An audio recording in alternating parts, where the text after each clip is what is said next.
السلام علیکم ورحمۃ اللہ وبرکاتہ۔ الحمد للہ رب العالمین والصلاة والسلام علی سید المرسلین، اما بعد، اعوذ باللہ من الشیطان الرجیم، بسم اللہ الرحمن الرحیم۔ قل ان کنتم تحبون اللہ فاتبعونی یحببکم اللہ ویغفر لکم ذنوبکم واللہ غفور الرحیم۔ قال النبی صلی اللہ علیہ وسلم من تمسک بسنتی عند فساد امتی فلہ اجر 100 شہید۔ وقال النبی صلی اللہ علیہ وسلم علیکم بسنتی وسنت الخلفاء الراشدین المہدیین۔ صدق اللہ العظیم وصدق رسولہ النبی الکریم۔ سب دوست محبت سے درود پاک پڑھیں۔ اللہم صلی علی محمد وعلی آل محمد کما صلیت علی ابراہیم وعلی آل ابراہیم انک حمید مجید۔ اللہم بارک علی محمد وعلی آل محمد کما بارکت علی ابراہیم وعلی آل ابراہیم انک حمید مجید۔ لائق تعظیم و تکریم حضرات علماء کرام، واجب الاحترام بزرگوں، دوستوں، بھائیوں، اور میری اس گفتگو کو سننے والی پردہ نشین مائیں، بہنیں اور بیٹی ہیں، اس اجتماع کا مقدس عنوان قرآن و سنت کانفرنس کے عنوان سے معنون ہے۔ ایمان فاؤنڈیشن کے لندن کے زیر اہتمام یہ پروگرام اور یہ تقریب منعقد ہے۔ مجھ سے پہلے ہمارے قافلہ کے سالار حضرت اقدس قاری تصور الحق صاحب مدنی، جن کی دعوت پر یہ پورا قافلہ پاکستان، ہندوستان اور مختلف ممالک سے یہاں برطانیہ میں آیا، برمنگم میں ہونے والی سیرت کانفرنس سے اب تک بالتسلسل بہت سارے اجتماعات منعقد ہوئے اور اس کے بہت سارے فوائد و ثمرات ہمارے سامنے آئے۔ قرآن و سنت، ان دو لفظوں پر مختصر اپنی طرف سے کوشش کروں گا کہ چند منٹوں میں بات کو سمیٹوں، لیکن میری بڑی وہی کمزوری ہے کہ مجھے 8-10 منٹ کی گفتگو کرنے کا سلیقہ سیکھنا پڑے گا ابھی کہ وہ کیسے کی جاتی ہے، کہ موضوع اتنا اہم ہو اور آدمی کو کہا جائے کہ 10 منٹ میں بات کریں۔ وہ ٹھیک ہے، مولانا ممتاز الحق ان کا نام ہے، ہاں بھائی، وہ قلہ و دلہ والے لوگ ہیں، لیکن بہرحال اچھی عظمت ہے اور یہ خوبی کی بات ہے۔ یاد رکھیے کہ ہدایت کا سرچشمہ قرآن ہے۔ مجھ سے پہلے حضرت قاری صاحب نے اس پر بڑی خوبصورت گفتگو کی، میں اسے نہیں دہراتا۔ سوال یہ ہے کہ قرآن کے ہوتے ہوئے سنت کی کیا ضرورت ہے؟ جب اللہ کا قرآن موجود ہے اور بہت سارے لوگ دنیا میں اہل قرآن ہیں اور وہ یہی کہتے ہیں جی ہم قرآن کو مانتے ہیں اور کسی چیز کی ہمیں ضرورت نہیں ہے، تو یہ قرآن و سنت کیا ہے؟ پھر سنت کی کیا ضرورت ہے؟ تو یاد رکھیے، قرآن کلام الہی ہے اور وحی ربانی ہے، اللہ نے اتارا ہے۔ ہم مخلوق ہیں، وہ خالق ہے، ہم مملوک ہیں، وہ مالک ہے، ہم بندے ہیں، وہ داتا ہے، ہم فانی ہیں، وہ باقی ہے۔ ہم میں یہ صلاحیت نہیں کہ ہم اس کے کلام کو سمجھ سکیں، ہم اس کو اپنے دل دماغ میں جگہ دے سکیں، ہم اس کے جو منشأ ربانی ہے اس کو سمجھ کر اس کے مطابق کام کر سکیں۔ انسانوں میں یہ صلاحیت نہیں، فانی میں صلاحیت نہیں کہ باقی کے کلام کو سمجھے، عاجز میں طاقت نہیں کہ قادر کے کلام کو سمجھے، انسان کو طاقت نہیں کہ رحمان کے کلام کو سمجھے۔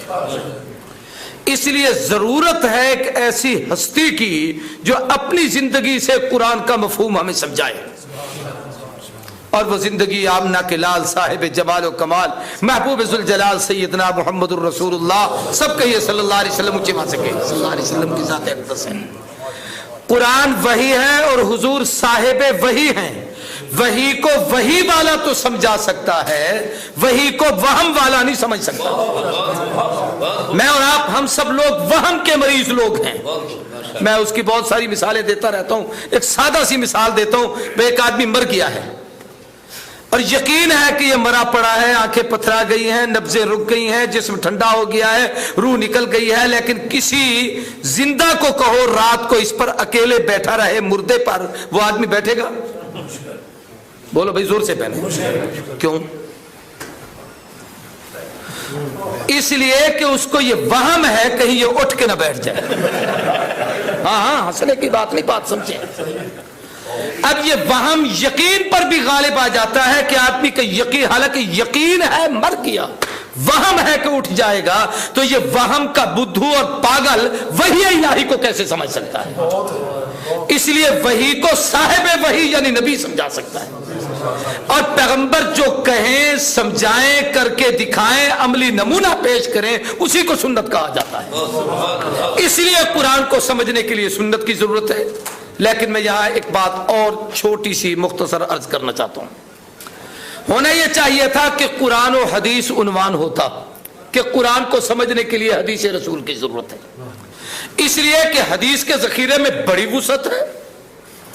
محدثین کو اللہ کروڑوں جزا عطا فرمائے. مجھ سے پہلے ایک عالم انگلش میں بڑی خوبصورت گفتگو کر رہے تھے اور میں اس کو پوری سمجھنے کی کوشش کر رہا تھا. کمال کر دیا محدثین نے کہ حضور کا ہر فرمان جمع کیا، پیغمبر نے جو کہا وہ جمع کیا، جو کیا وہ جمع کیا، جو نبی کے سامنے ہوا وہ جمع کیا، حتیٰ کہ حضور کے صحابہ کے فرمودات کو جمع کر کے اس کو بھی احادیث کے ذخیرے میں سمو دیا گیا. اور پھر قولی حدیثیں، فعلی حدیثیں، تکراری حدیثیں انتہا کر دی محدثین نے. اللہ ان پر کروڑوں رحمتیں نازل کرے. وہ لوگ نہ ہوتے، بخاری، مسلم، ترمذی، ابو داؤد، ابن ماجہ، نسائی، یہ لوگ نہ ہوتے، ہمیں یہ علم موصول نہ ہوتا، حدیث ذخیرہ حدیث ہمارے پاس نہ ہوتا. یہ ان سب کی مہربانی ہے اور ان کی محنتیں ہیں کہ آج ہمارے پاس یہ علم نبوت موجود ہے. لیکن قرآن کو سمجھنے کا ذریعہ نبی کی سنت ہے. میری بات کو غور سے سمجھنا. قرآن کو سمجھنے کا ذریعہ سارے کہیں حضور کی سنت ہے. کیسے؟ کہ جتنا ذخیرہ حدیث ہے، اللہ کے نبی جس پر وحی اتری ہے وہ صاحب وحی نبی، اس کا ہر عمل اس قابل یوں نہیں کہ ہم اس کی اتباع کریں. اس لیے کہ اس میں بہت سارے اعمال ایسے ہیں جو پیغمبر کی خصوصیات ہوتی ہیں. یعنی جتنے معجزات ہیں یہ نبی کی خصوصیت ہے. مثلا حضور نے چاند کو یوں ٹکڑے کیا، عام آدمی کوئی کر سکتا ہے؟ زور سے بولو. حضور کی کیا ہے خصوصیت؟ سارے کہو. اب یہ بات حدیث میں ہے. کہہ دو کس میں ہے؟ حدیث میں ہے کہ حضور نے چاند ٹکڑے کیا. لیکن یہ سنت نہیں کہ ہر آدمی کہے چونکہ حدیث میں ہے میں بھی ٹکڑے کرتا ہوں. میں ایک مثال دے رہا ہوں آپ کو سمجھانے کے لیے.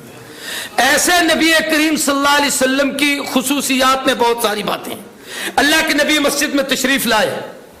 اما عائشہ صدیقہ کہتی ہے رات کو آرام فرما ہے، صبح اٹھے ہیں. آپ کا وہ ماحول نہیں. اس زمانے میں لوگ گھروں سے وضو کر کے آتے تھے. آپ وضو آپ نے گھر میں کیا نہیں، سیدھا مسجد میں تشریف لائے اور آ کر مصلی پہ کھڑے ہو کے صحابہ کو نماز پڑھا دی. اب یہ روایت حدیث کی کتابوں میں موجود ہے. حضرت شیخ الحدیث مولانا فضل الرحمان صاحب بیٹھے ہیں. اللہ کے نبی کا یہ عمل درست ہے، کتابوں میں ہے، انکار نہیں ہے. حضور نے وضو نہیں کیا، نماز ہو گئی. صحابہ پوچھنے لگے اما، بلکہ گھر جب حضور گئے تو اما نے کہا محبوب آپ بھول گئے یا حکم بدلا؟ فرمایا نہ بھولا نہ حکم بدلا. کہا نہیں، دو میں سے کوئی ایک بات تو ہے، یا آپ بھولے ہیں یا اللہ کا حکم بدل گیا ہے. آپ روزانہ وضو کر کے جاتے تھے، آج آپ نے وضو نہیں فرمایا.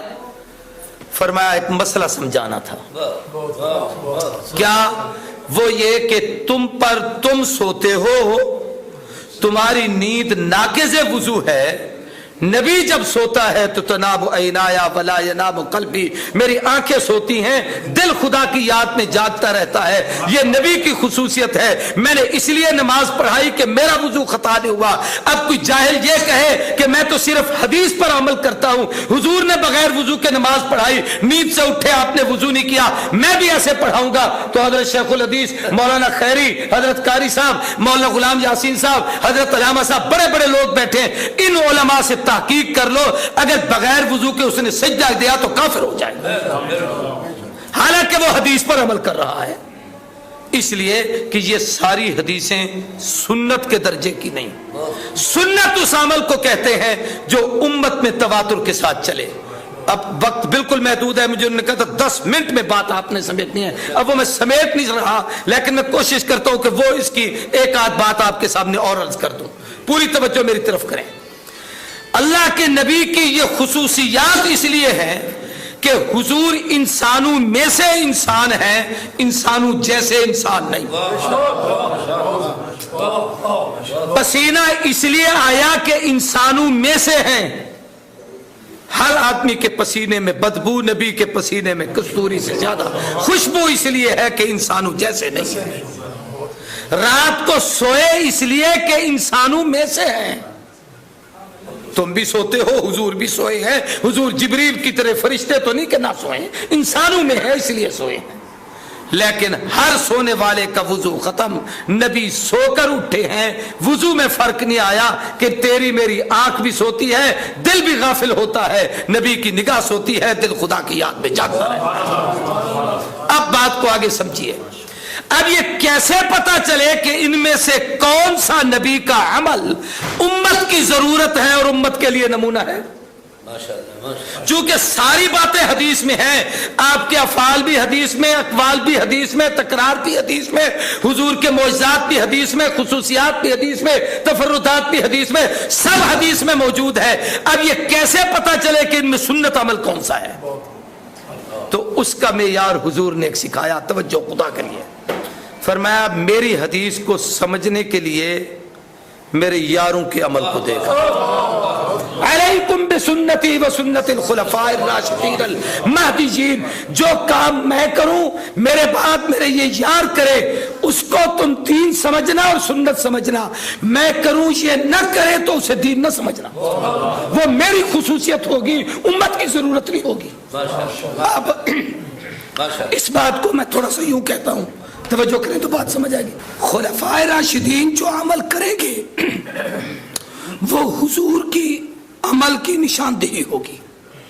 مثلا یہ رمضان المبارک کا مہینہ آ رہا ہے، کون سا مہینہ؟ اس میں ہم سب روزہ بھی رکھیں گے، تراویح بھی پڑھیں گے۔ کیا کریں گے بھائی؟ تراویح پڑھیں گے۔ اب یہ جو تراویح پڑھیں گے پورا مہینہ پڑھیں گے یا 3 دن؟ حدیث میں 3 دن کا ذکر ہے، حضور نے باجماعت صرف 3 دن پڑھی، تو ہم سنت پورا مہینہ سمجھتے ہیں یا 3 دن؟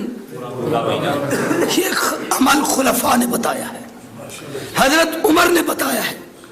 اسی طریقے سے 20 رکعت باجماعت اہتمام سے قرآن کی تلاوت بالترتیب الحمد سے والناس تک، یہ صحابہ کا عمل ہے، تو نبی کی سنت کو سمجھنے کا ذریعہ حضور کے صحابہ۔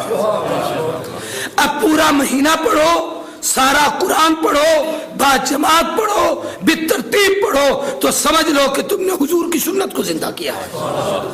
ایسے ہی جمعہ کی اذان 1 دیتے ہو یا 2؟ سارے بولو۔ یہ دوسری اذان حضرت عثمان نے شروع کی تھی۔ اب یہ قیامت تک امت میں سنت ہے، اس لیے کہ خلیفہ راشد کا عمل ہے، اور جب کسی عمل کو کوئی خلیفہ شروع کرے دوسرے خلیفے کو بھی حق نہیں اسے ختم کر سکے۔ عمر کے عمل کو عثمان نے ختم نہیں کیا، عثمان کے عمل کو علی نے ختم نہیں کیا۔ اور علی پر ایک بات کہہ کر ختم کرتا ہوں، جو کہ ہم مسجد علی کے پروگرام پہ آئے تھے، وہاں سے پوری دنیا میں پورے یوکے میں چلے، تو علی پر ہی میں بات کو ختم کرنا چاہتا ہوں۔ حضور نے فرمایا تھا اقصاہم علی، میری امت کا جج علی ہوگا۔ کہہ دو جج۔ تو جج کے پاس آدمی تب جاتا ہے جب جھگڑا ہو، جب اگر اتفاق ہو تو جج کے پاس جانے کی ضرورت نہیں۔ اب میں بتاتا ہوں، مثلا جھگڑا ہو گیا، ناراض نہ ہونا، یہ لڑانے کی بات نہیں کر رہا، میں صرف امیر کے فیصلے کی بات کر رہا ہوں کہ جی رمضان آ رہا ہے، ہم 8 رکعتیں پڑھیں یا 20؟ تو جج نے کہا علی نے، نحنو نصلی 5 تراویحات، ہم 5 تراویحیں پڑھتے تھے، ایک تراویح 4 رکعتوں کا ہوتا ہے، اور 4 کو 5 سے ضرب دو، تو فرمایا ہم 20 رکعتیں تراویح پڑھتے تھے۔ یہ علی نے فیصلہ کیا، نبی کا گویا پابند کردہ جج ہے، اس کا فیصلہ یہ ہے کہ تراویح کی سنت 20 رکعت۔ اب جج کے فیصلے کو اہل سنت تو مانیں گے، جو نہیں مانتا وہ اہل سنت میں اس کا شمار نہیں ہو سکتا۔